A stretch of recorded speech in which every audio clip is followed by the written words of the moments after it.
Neil Findlay, to be followed by Jamie Hepburn. Officer, can I begin by saying that I, of course, welcome the Green Bus Initiative. Any investment, no matter how big or small in public transport, is to be welcomed. And I of course, welcome the sentiments behind the investment, because if we're to meet our climate change targets, then it's important that we invest in green technologies across all the policy headings, and particularly in transport. And while there may not be a worldwide consensus on the need to cut CO2 emissions, there is a significant majority of sane and rational people. I see Alec Johnson leaving. I don't know whether I should include Alec in that description, who agree that this is one of the world's greatest priorities. And we only need to look at recent weather patterns to see the impact.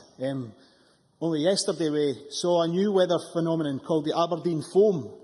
I previously thought that that was only something that came from Kevin Stewart, but there you go. Therefore, to hear that 71 low-carbon buses have already been built and that more will come from this new investment is a positive development, especially given the reduction in fuel use and emissions. So in this specific case, Presiding Officer, I'm pleased to see an attempt to stimulate this sector, particularly this sector of manufacturing, and this will have some local impact on the economy, whilst at the same time attempting to help our efforts to deal with climate change. But alas, let the government not be too self-congratulatory, and indeed nor me give too much praise, because investment in transport is not what it could or should be. And likewise, our bus operators, despite subsidies, are struggling. We see the budget allocated to concessionary travel and bus services has gradually reduced over the years. Certainly. Minister. Can I thank the member for taking the intervention and maybe say it might repay him to actually look at the figures. The figure for concessionary travel has substantially increased year on year, as it will do again next year. Neil Findlay. We have looked at the figures, and we'll see a decrease from £255 million in 11-12 to 248, then 242 next year, and 236 in 15. Yep. Jamie Hepburn. Wondering if you could explain then why your party leader said yesterday that in this coming budget, spending on concessionary fares increased by 19%? Taking the information that I've received from Spice, so you can have that argument with AIM. So we shouldn't forget this investment in green buses comes against the backdrop of steady cuts to the overall buses budget, and within that cut, 20% was to the bus service operators grant. And let's be clear, this is having a significant impact on local bus services. However, Presiding Officer, this cut tells only one part of the story. Bus operators are providing bus services at the same time as fuel prices have risen dramatically and where oil companies are making record profits. And while, of course, their customers and our communities, our constituents, have in real terms much less money in their pocket. I spoke to a constituent at my surgery on Monday night who's not had a wage rise in 6 years. Certainly. Kevin Stewart. I can understand the impact that high fuel prices is having on Mr Findlay's constituents, just like on mine. Does Mr Findlay support the SNP in its call for a fuel duty regulator to protect his constituents and mine? Neil Findlay. I'm afraid I don't support the SNP in anything, Mr Stewart. We see local authorities starved of funds under pressure to implement the cuts passed on by the Scottish Government, and they're looking at saving money through the retendering of routes.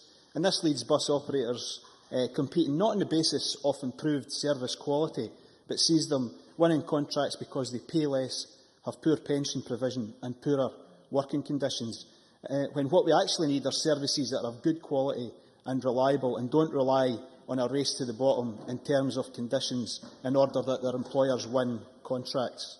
So, Presiding Officer, the reality is that we see fares up, routes withdrawn and jobs lost. Earlier this year, in my own region, as Ian Gray mentioned, in Midlothian, it was announced that the Dalkeith First Bus Depot was to close, while operations at Musselburgh significantly downsized. These changes could see up to 200 jobs lost. Unite the Union lobbied this Parliament just last week to raise the issue of bus services and jobs and service cuts.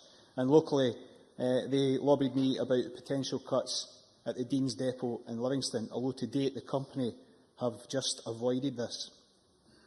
and we should be under no illusions why these changes are taking place. The Managing Director of First Bus, Paul Thomas, was clear why this change has happened. He said back in April how over a number of years we have tried many marketing and pricing initiatives to change this, but the extra financial pressures put upon us by the current economic climate, high fuel prices and cuts in external funding mean that we simply have no other option to discontinue the bulk of our operation in East and Midlothian.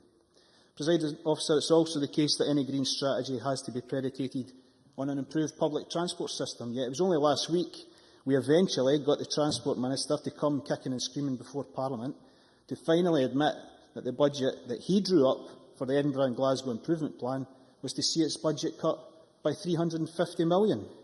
Now, this cut will not encourage people in the affected areas onto more sustainable transport.